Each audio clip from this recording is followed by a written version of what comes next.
আসসালামু আলাইকুম ওয়া রাহমাতুল্লাহ।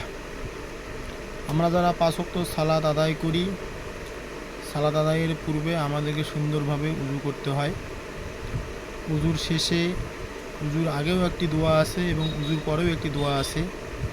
উযু শেষে আমরা প্রত্যেকেই দ্বিতীয় কালেমা পাঠ করব। দ্বিতীয় কালেমা পাঠ করার শেষে আরেকটি দোয়া আছে, যাতে ফজিলত অনেক। আল্লাহুম্মা আজআলনি মিনাত তাওয়াবিনা ওয়া আজআলনি মিনাল মুতাতাহিরিন। আল্লাহুম্মা আজআলনি মিনাত তাওয়াবিনা ওয়া আজআলনি মিনাল মুতাতাহিরিন।